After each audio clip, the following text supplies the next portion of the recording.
It's a real pleasure to introduce our guest today. If I were to read you his resume, he wouldn't have time to talk. 31 years in the Marines. Sergeant Major Dave Danford has a fascinating career. He'll tell you some of it. He's going to be a very enjoyable speaker. We don't have a PowerPoint presentation for today, which I think is wonderful. Nobody has to worry about squinting at the screen. It's just good old-fashioned conversation. But Sergeant Major came out of high school in Alabama, spent about a year in the Army Reserve, ran into a Marine and asked the Marine, well, what do you do? And the Marine says, well, we kill people. So Sergeant Major decided, well, that's the place I want to be. Went through the ranks. He served on the ground. He was a mud Marine. He served on ships. He served in the air with helicopter squadrons and with fighter squadrons. He spent a lot of time down at El Toro. And after 31 years in the Marines, he spent an additional 15 years as athletic director down at El Toro. So without further ado, I'm pleased to greet Sergeant Major. Did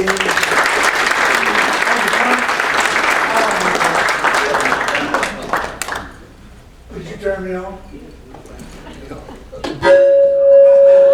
Turn me off. I'm done. Sorry. Good morning, veterans. Good morning. It's absolutely a pleasure to be here. It's like Jerry said, I started in 1955 out of high school, drafted by the Cardinals farm system to play a little baseball. Back in those days, there was only like 10 major league teams, and I was like a selected hitter or what have you, utility infielder. And the guys that were down there in the minors were like guys like Hank, whatever his name was, Willie Mays, and all those other guys. And I said, I went down there and I said, shit, they paid me $25 a month, traveling on a broke down bus, and I wasn't making it, and I said, I gotta get out of here. So, being in the Army Reserves, I joined the year that I graduated, before I graduated. I didn't want to be in the tanks anymore. I went through that place in Charleston, South Carolina, called Columbia, Fort Jackson. Sand fleas eat me up. And I said, I met this young Marine. What do you do? Well, we kill people. Send me in the Corps. I want to be in the Corps. I go to Parris Island, South Carolina, more sand fleas. Huh? So that was pretty good. But then I came out of there and went up to Camp Lejeune, North Carolina. Did a tour with the 6th Marines. 2 tours, matter of fact. One with the 1st Battalion, one on the Med Cruise. Thank you, sailors, for hauling me over there in those great buckets. Came back out of the Med. Then we went back the second time, a little Lebanon crisis. We landed in Lebanon and set up a perimeter to get everybody out of the American University and get them aboard ships and aircraft and get them out of there. The only excitement we had in combat was that my squad one night heard something about 2 o'clock in the morning. They fired on it. I go out the next morning, I got a dead horse. And I said, ain't this something? My God. You know, that was a horse out there, guys. Well, we didn't know, Corporal. You told us to shoot anything that moved. I left there, went to a little place called Recon. For those of you who don't know about Recon, it's kind of like the Navy SEALs. You know, we used to train with those guys on Port Week every year and kick their butts, but they get all the publicity now. But anyway, I did a tour in the Recon, went up and taught a little mountain leadership in Pickerel Meadows, go up about 11,000 feet, have everybody tied in and do an accidental fall and see how fast it take them to get their ice axes in before they slide another 100 meters or whatever down the mountain. Good training, a little escape and evasion, teach them how to survive off of lizards and roaches and all that other stuff for a few weeks out in the woods, boondocks. Came back from there, a deal came in to go seagoing. I said, what the hell do they do? Well, you know, you work with the Navy, you know, you're an admiral's orderly and all that other stuff. So I went up to Virginia, learned how to fire 5-inch guns and twin 40s and all that good stuff. went aboard an aircraft carrier. I rode 6 bird farms in my career: Saratoga, Shangri-La, Roosevelt, Independence, Lexington, and Enterprise. Matter of fact, I commissioned the Enterprise around 1962, the first nuke. And I worked for a couple of important admirals, or a couple of guys who had great careers. Admiral MacDonald, who went on to become CNO of the Navy. Admiral Cat Brown. I can remember we were steaming one day and launching aircraft, and my job was to tell the Admiral how many aircraft and what aircraft we launched so that he could keep a record.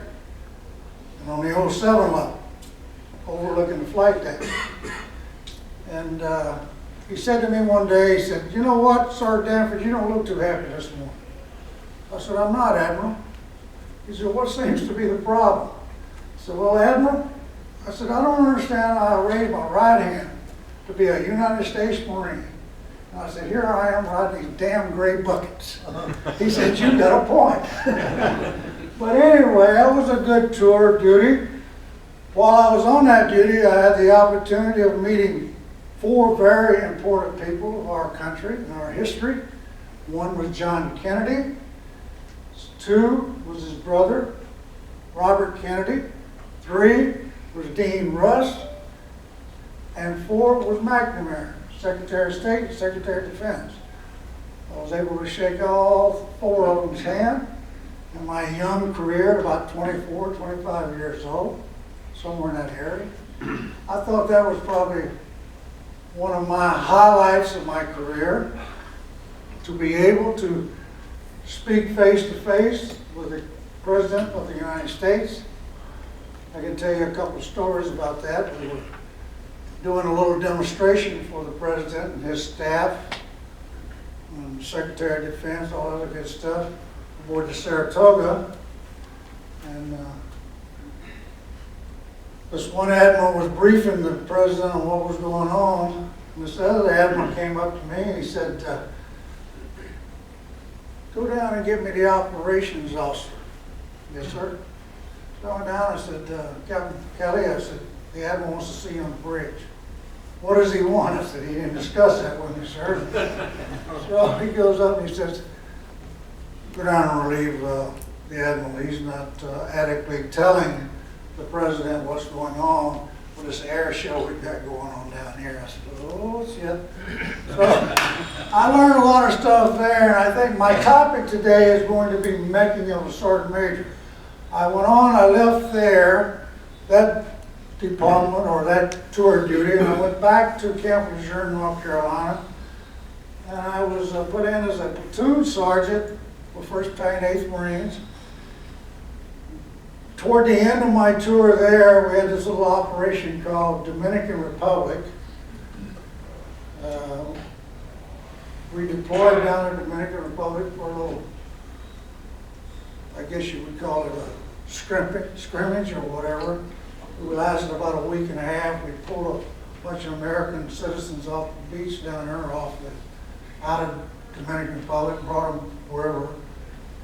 And I think we fired about 25 or 30 rounds in anger or whatever, if they were in anger, I don't know. And then I came back to Camp Lejeune, North Carolina.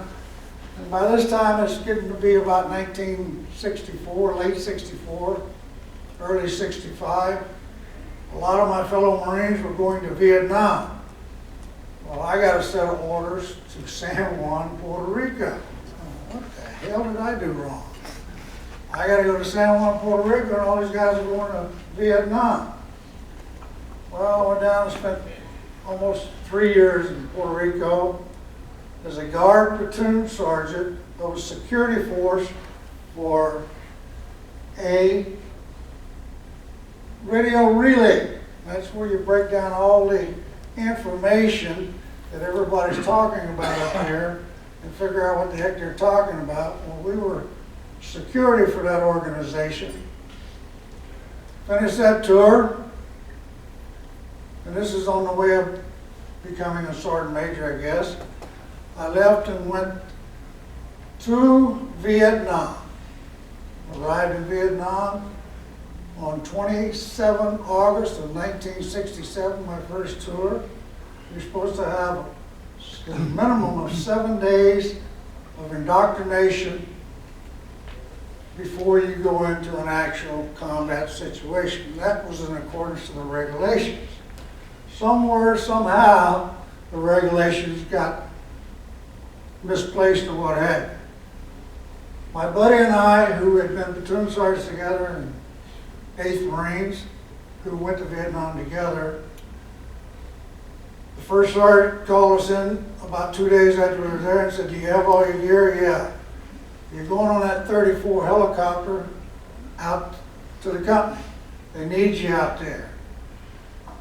You get aboard this 34, go into a hot LZ, and about 30 minutes later, I've never seen so many green traces in all my life. I said, "God damn, Baggett, what is this? You know, jeez." He says, "I think we're drawing fire." As we hit the deck, we're running down through the grass, jungle, whatever, here it is. "Danford, Baggett, Danford, you got 1st platoon, Baggett, you got 3rd platoon." I said, "Oh shit, here we go." Well, needless to say, I joined my platoon in combat, Operation Swift, which turned out to be one of the largest operations in Vietnam outside of the Tet Offensive.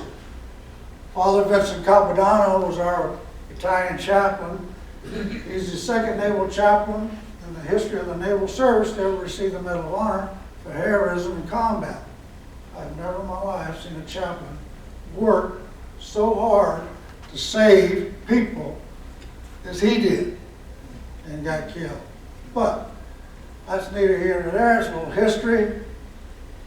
14 days later, after joining my platoon as their platoon commander, as a staff sergeant, who I had never seen any of them before in my life, and when I joined them, there was 33 of them. When I walked out of there 14 days later, I had 18 of them.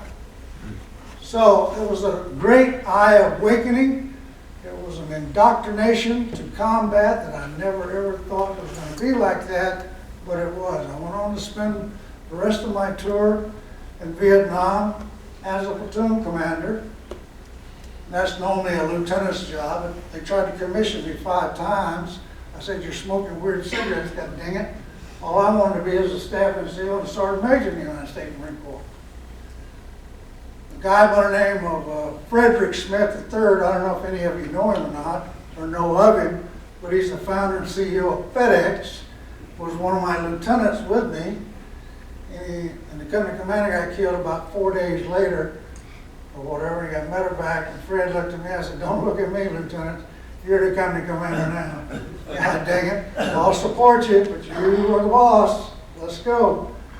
So, finished that tour, came back to the mainland, and they gave me a job at El Toro as a training NCO for the aviation world. I said, "What are these? Good God, what do I know?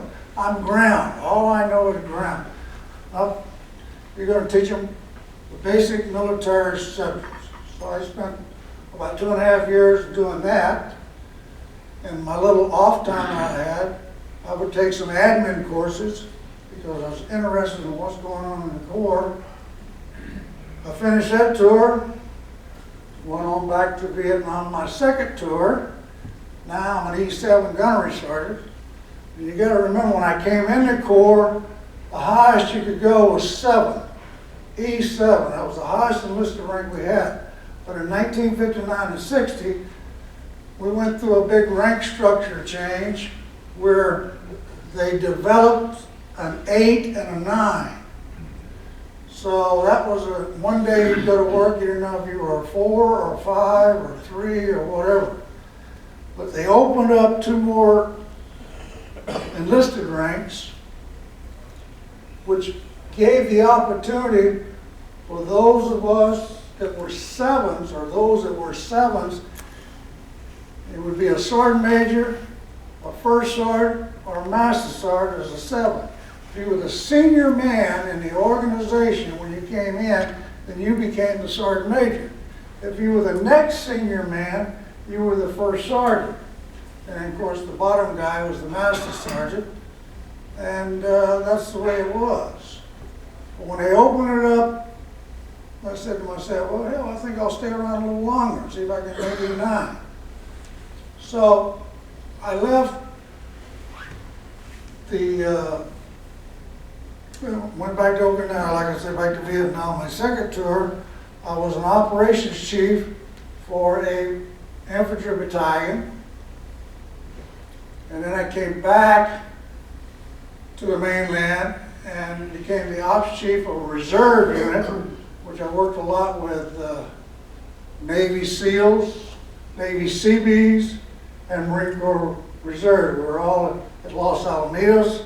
Many of you ever been there? And that was where we were home ported. And then when I finished that tour, I was selected for first sergeant. I went out to 29 Palms and became a first sergeant of a 175 howitzer battery, which I didn't know a dang thing about, except when I called them in for supporting arm. But I learned a lot. All this stuff was an education to me. I learned a lot. The basic fundamentals was the men made no difference whether aviation, ground, artillery, tanks, or whatever. My job was still the same with them, was to ensure that they did their job and maintain good discipline and order and keep the commanding officer out of trouble. That was my job.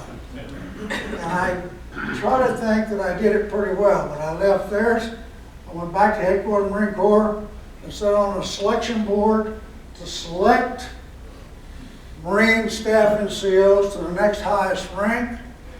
That was an education. It gave me an education so that I could come back and teach my staff NCOs the basic fundamentals of what the Marine Corps looked for in promotions or preparing them to be promoted to the next highest rank. So I finished that tour at 29 Palms, selected sergeant major. Hello, here comes the world. My first organization as a sergeant major was an air traffic control squadron. Now I gotta tell you, I love all of you and I respect all of you. But that had to be the biggest bag of worms I've ever seen in my life. These folks, they might have talked you in when you were coming into land really well. But boy, they couldn't do nothing else. They couldn't find themselves. They stumbled over their toes and all that stuff. My boss used to call me in quite often and say, so-and-so, so-and-so, and I was unfortunately, or fortunate or whatever, about 15 of them, and no disrespect what I say what I'm going to say, were lipstick lieutenants. If you don't know what a lipstick lieutenant is, that's a warrant officer. Okay, and these guys, I used to say to them, how come you became a warrant officer? Well, Sergeant Major, we couldn't get promoted to E7. I said, you should have stayed as an E6. But anyway, that was an interesting tour. Welcome to the aviation world. Well, I left there, and my next command was a helicopter, CH-46 helicopter squadron, which was a great squadron. I reported in, and the old maintenance chief in my office had a flight suit and a helmet. And I said to him, what the hell is that doing there, Master Sergeant? He said, well, you know, you're Sergeant Major, you fly with a CEO. I said, bullshit. I don't fly. I run this organization. That's my job. I make sure you guys do what you're supposed to do, and I make sure that the commanding officer doesn't get caught with his drawers down. Okay? That's my job. Not flying helicopters. That's your job, is to make sure that your crew chiefs and your maintenance department have those helicopters ready to go when the old man wants to launch them. Okay? So get that stuff out of my office. I don't fly. One day I got a call. The CEO said, I want you to go flying with me. I said, I don't have no flight suit, sir. He said, go down to flight equipment and get us a flight suit. Okay? So I flew a couple times with him, but I was not into the flying world. So I left that, had a great tour with that squadron. I came back to the mainland. We were deployed to Okinawa, came back, got a call from the wing sergeant major, says, I'm gonna put you in Hams 11. So what the hell are they doing? He said, well, that's a maintenance squadron for the air group. I said, oh my God. So I reported to my CO, who was Lieutenant Colonel, and I said, I gotta tell you something, sir. I've never been a sergeant major of a Hams. He said, well, you know, go do your job, Sergeant Major. If you run into any problems, let me know, okay? So I had 600 men. Notice I'm saying men. We didn't have no women at that time in our ranks, so that's the reason I'm saying men, okay? That the women had not integrated into the flying area, so they were still back in the administration area, and I didn't have that many. In the FMF, we did not have the women in there because they couldn't deploy with the deploying units. So it was all men. And I finished that tour in Hams with about 600 men, which was an interesting tour. One of my squadron commanders, if any of you have ever followed the Hornet organization, the F-18s, since they've been around, was a guy by the name of Jerry Caddick, Lieutenant Colonel Jerry Caddick, who later went on to become Colonel Caddick and was the XO of VMF-AT 101, which was a trainer squadron for all the jets in the Navy and the Marine Corps up at Lemoore. And while he was doing all of that, I was going finally, finishing Hams and going to the brigade. And when I got to the brigade, I thought I was going to get an infantry battalion, what I grew up in, but they gave me an F-4 squadron, the oldest F-4 fighter squadron, or the oldest jet squadron in the United States Marine Corps, called the Red Devils, under a command by the name of Lieutenant Colonel, I can't think of his name right now, but I'll think of it in a minute here as we move forward. So that was an interesting tour. I was able to be a sergeant major of a fighter squadron.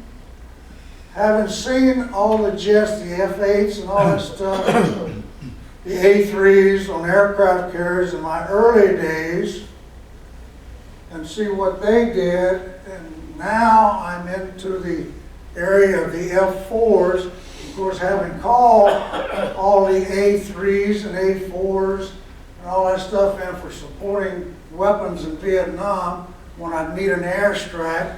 If I didn't have artillery in the other ear, I could put air in this ear and get the job done on the ground from the air or from back in the rear from artillery. So that was an interesting education of becoming a sergeant major. It was all to me an education because I was working with young men and watching them grow, kind of like a drill instructor. When he picks up the recruit day one and sees him on day umpty-ump or 10 weeks later. So you kind of watch them grow and watch them educate themselves as well as learning from what they were taught. It's kind of going back to my early career. The guys that taught me were guys who fought in Guadalcanal, Iwo, Tarawa, Saipan, or Frozen Chosin in Korea. I mean, those guys were absolutely, I thought, the greatest Americans I have ever met. But going back to my career and finishing up with the Red Devils, I finally got an infantry battalion. I said, oh my God, finally home. What I grew up in the Marine Corps doing. So I was the Sergeant Major, first time 3rd Marines in Kaneohe Bay, Hawaii, which I took them on a 7-month deployment to the Pacific, Australia, Korea, Philippines, Japan, and then a battalion of Marines, they call them BLTs, and you have somewhere around 12 or 13,000 Marines and sailors that you are the senior enlisted in charge of these guys in discipline and leadership and morale and making sure that they get the job done if they get called upon to hit the beachhead, and keeping the commander squared away on what's going on.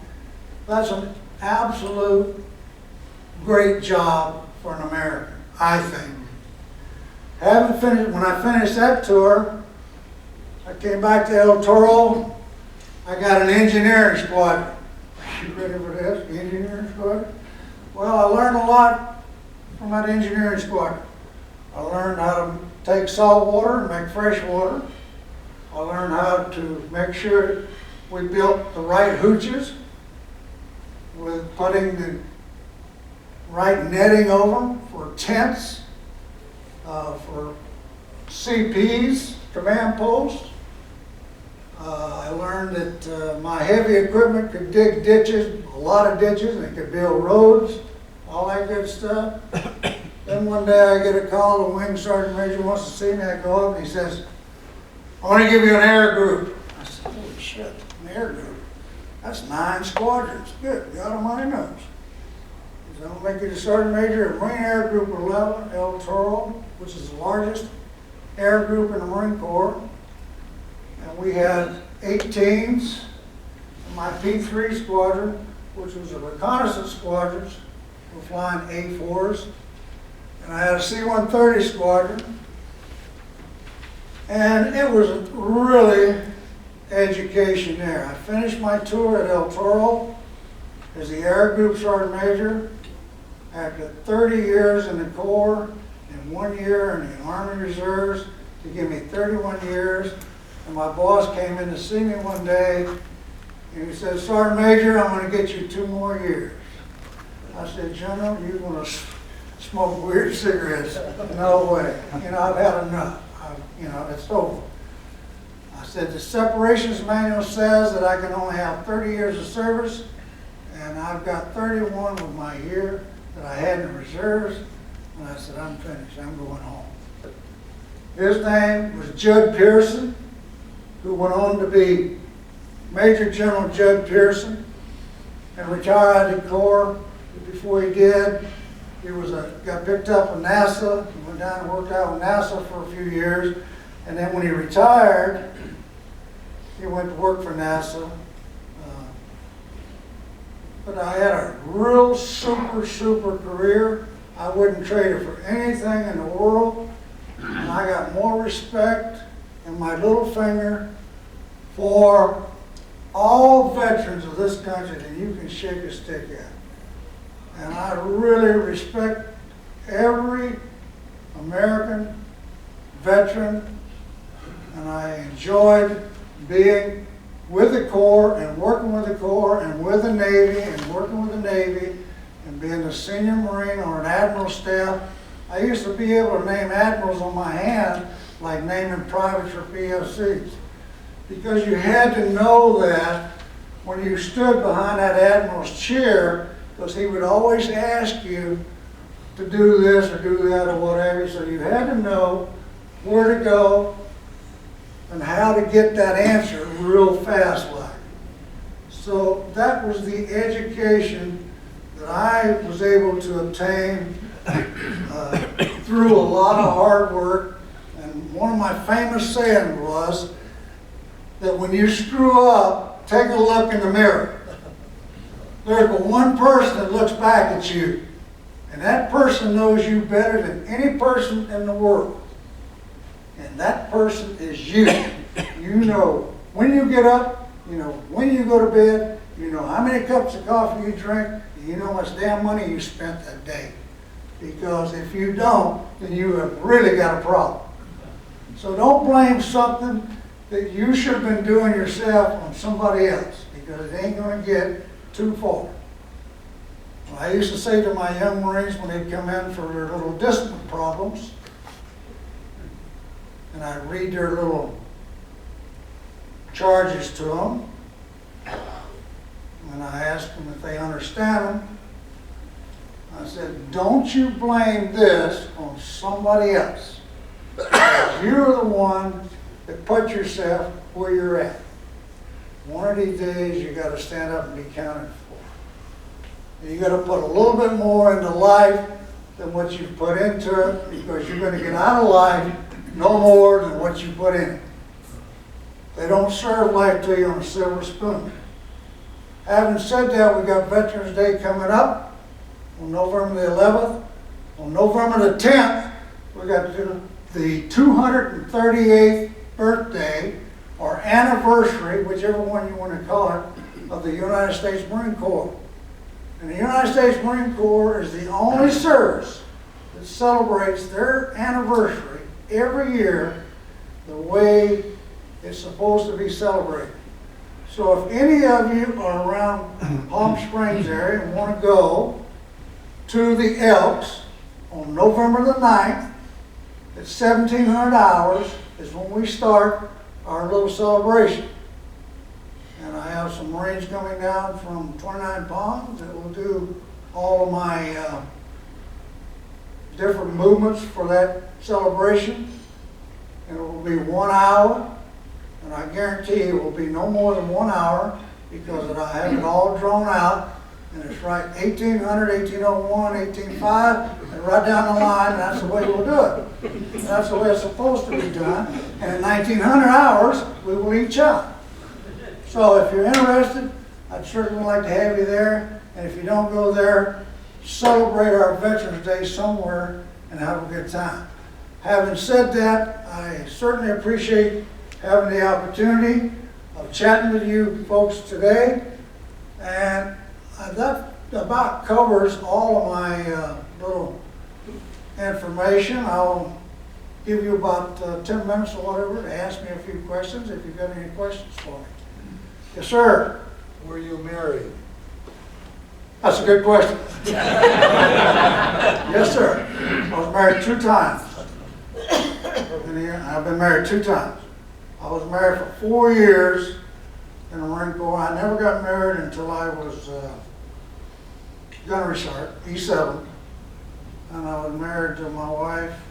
We were married for 4 years. We had 1 daughter. And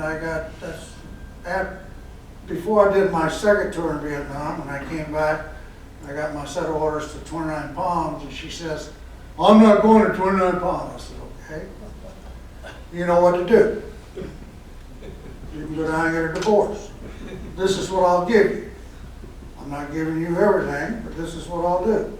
And I will pay child support like I'm supposed to, and I will make sure that my daughter gets a good education. And that's what she did, and that's what I did. And my daughter went on to graduate from Cal State Fullerton, and I paid for all of that. And then I never got married again until after I retired out of the Marine Corps. I stayed single. And that's a very, very good question. I have seen more Marines bite the dust than you can shake a stick at because of marriage. I used to, as a sergeant major, come to work, and under here I'd have the chaplain's deal, and here it'd be sergeant major. And these young Marines would come in and they would say, Sergeant Major this, Sergeant Major that, Sergeant Major this, Sergeant Major that. I said, wait a minute. Did you say I do? Yes. Did you say you take that woman to be your lawful wedded wife until the day you die or whatever? Yeah.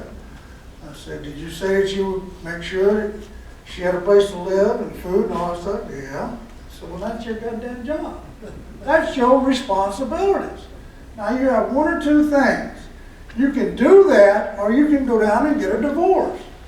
Whichever one turns you on. But when you do that, you got to make sure that two of you got married, so two of you got to get divorced, and you can't hate each other. Okay? That hate stuff is for people that are out of control. That's what naturally the old commander would call me in and say, well, SarMajor, you get that one squared away? Yes, sir, I got it squared away. I think, I don't know. It'll blow up in my face probably about 2 weeks later or something like that. Because if you remember, if you're a military person, if you remember in the old days, if you didn't pay your bills, a letter would come in to your commanding officer. And I'm going to tell you something. The first guy that would get that information would be the CO. The second guy to get that information would either be the first sergeant or the sergeant major.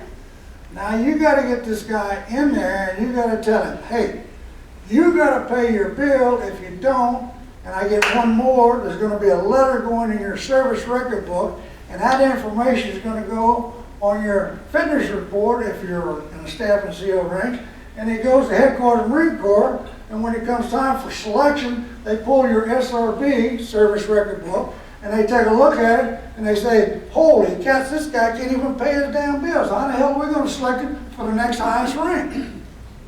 So I said, you know, you got to understand this, man. Responsibility is the greatest thing in the world. If you stand up and you say, I am who I am, then you got to stand up there and be accounted for Christ's sake. You cannot ask somebody else to pay your bills. But that leadership and discipline that we had back in those days, you want to see it today. Oh my God, I go to 29 Palms and I have nightmares when I go in there. I got to tell you, I'm going to tell you one little story here. I got a great 4-star general I worked for when he was a brigadier general. He's a retired assistant commandant of the Marine Corps now. That's the second man in the Marine Corps. Under a guy named P.X. Kelly, General P.X. Kelly, who was one hell of a general officer in the United States Marine Corps. General J.K. Davis calls me every now and then. I'll be sitting there reading or watching TV and the phone ring. I go, holy shit, that's the general. I pick up the phone and say, how you doing, General? Sergeant Major. I go, how's everything going, boss? He goes, how long do you think you and I would last in the Corps today? I said, holy shit, why would you ask me that question, sir? He goes, I'd last about 2 seconds and I'd have me a whole bunch of major generals and brigadiers and I'd be choking down parade rest. I said, you're better than I am. I'd last about 1 second, sir, and I'd be in jail. And it's a different world. It really is. It's just so different. When I came in the Marine Corps, the highest ranking general officer we had was a major general. Today, we got about 6 or 7 4-star generals. Now, don't try and ask me what these guys do because I don't have a clue. I know that when I came in the United States Marine Corps, a senior captain or was a XO of a battalion, and a major was the battalion commander. Well, hell, now they got 2 lieutenant colonels. One is the battalion commander and the other is the assistant, or the XO.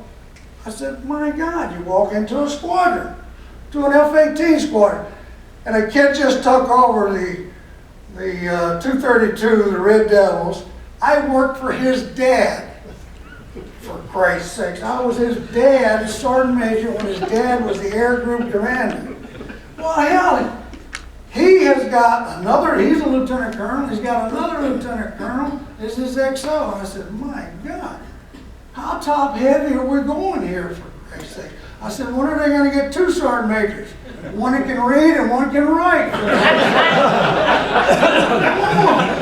You know what? Enough is enough. So, I was just with General Davis last Monday, and I said, General J.K., I said, have you seen how many general officers this administration has fired out of the United States Armed Forces this year?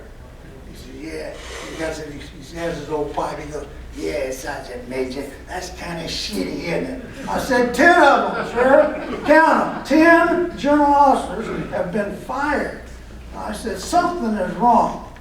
Who selected these guys to be generals either ought to have his head inspected, or somebody missed the boat a long time ago, or somebody up here is really all messed up. Yeah. And I don't know, there's 3 of them, man. I don't know which one to throw the dart at right now.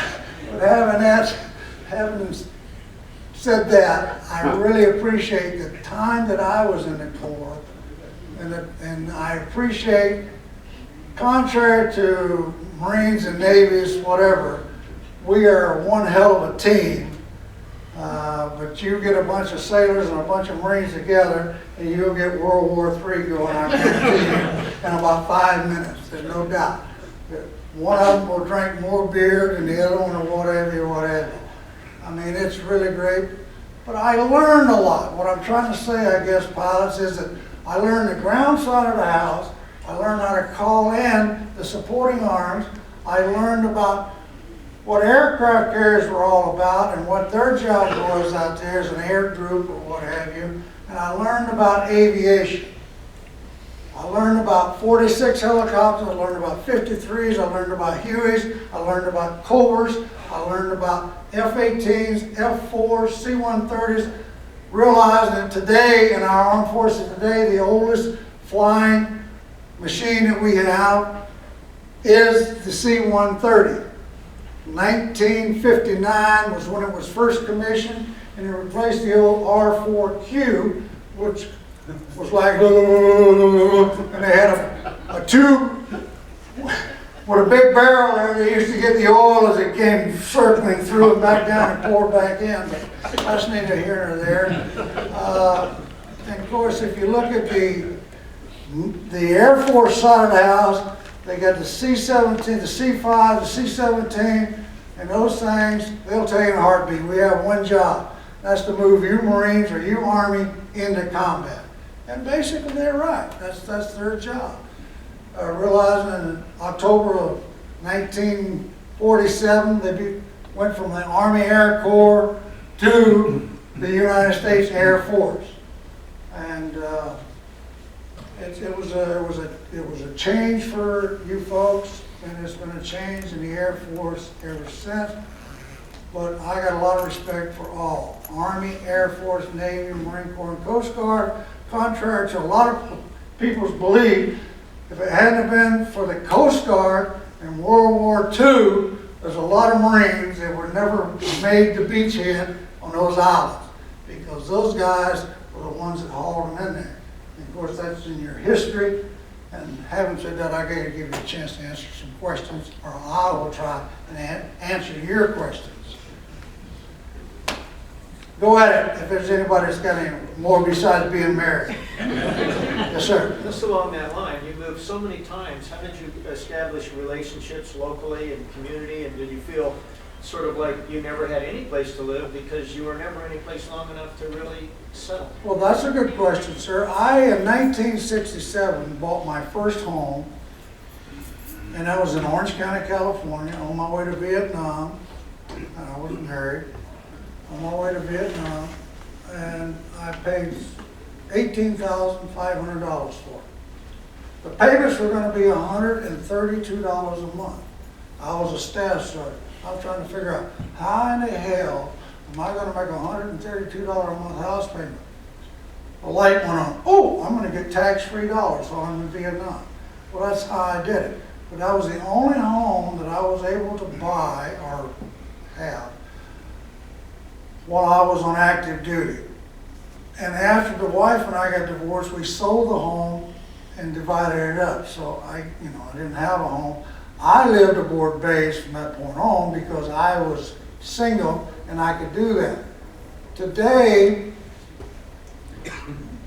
if you have a dependent, you can't live aboard a military installation unless you pay your BAQ, your bachelor's enlisted quarters that they pay you to live off base. So when I came back about 3 years before I retired, when I came back from Hawaii to El Toro, I decided, well, I'm going to stay in Southern California, so I went and bought a condo in Tustin. And that's where I lived up until when 3 general officers and a Navy admiral told me that I was going to marry this gal that I had been dating for about 4 years. Actually, what they said to me was, "Sergeant Major, when are you going to make that woman legal?" I said, "My God, she is legal, for Christ's sake. She's got her green papers and all that stuff." He said, "That ain't what we mean. When are you going to get married?" I said, "Man, I hadn't thought about that. I think I better ask her first." So we had, my wife that I've been married to now for 15 years, we dated for 7 years. We basically knew each other before we said we're going to do it. And then, of course, Admiral Jack Scott, God bless his soul, he got his minister, his church down in Newport to do all the, but we had to take a test on I had to take a test on her, she had to take a test on me, and they had to jive. We had to go have a little counseling with a minister, and General Davis became the best man at the wedding, and the other 2 generals, they just stood over the side and made sure that they spanked my wife's butt with the swords when she went through the line. But it was, and then, you know, my wife had 2 daughters, so we raised 3 daughters. Well, I kind of hope we raised 2. And her 2 daughters graduated from UC Irvine, and my daughter graduated from Cal State Fullerton. We've done well with the 2 girls. She was with Pacific Life Insurance Company when I retired. After retiring, I had to call when I retired my 2nd time at El Toro when they closed the base to go to Miramar. The general that I had then said, "Sergeant Major, are you going to Miramar with me?" I was a GS-11. I'd worked my way up to a GS-11. I said, "General, what part of hell don't you understand, sir? I had 45 years of this stuff. That's enough. I'm going home. You know, I'm going to go play golf. I'm going to go do what I really like to do." So I convinced my wife to retire from Pacific Life Insurance Company. My wife and I now, in the past 11 years, we travel 6 months out of the year. We put 12,000 miles on our little RV this year. I took her to Puerto Rico. She had never been there. I was stationed there 47 years ago. We came back. We played in the St. Jude's Pro-Am Golf Tournament. Fred Smith said, "Sergeant Major, I'm going to put you in there." I said, "Don't do me no damn favors there, Lieutenant." But I'm going to wrap it up here. It's all done. The boss just said I got to wrap it up. Does anybody else got any more questions? Yes, sir. How do you feel about single parents being able to join the military? I don't like it, sir. I don't like it. I think it was a bad decision somebody made. I really do, because you can talk to the young sergeant majors today and they'll tell you they got more problems trying to make sure that the child is taken care of in an area of 6 months or more when you got to go on a deployment, for Christ's sakes. It's not fair to the child. It's not fair to the person. I don't think. What can we do about it? Vote. I don't know, sir. I don't know. I really don't. There's one other thing that I will say, and I'll tell you this right now. Don't get mad at me when I say this. There is no place in the United States Marine Corps, I don't know about the other services, there is no place in the United States Marine Corps in the infantry side of the house for a female. None. I'll tell you that right now. It's just, if they allow it to happen, somebody's bad wrong. Okay, one more.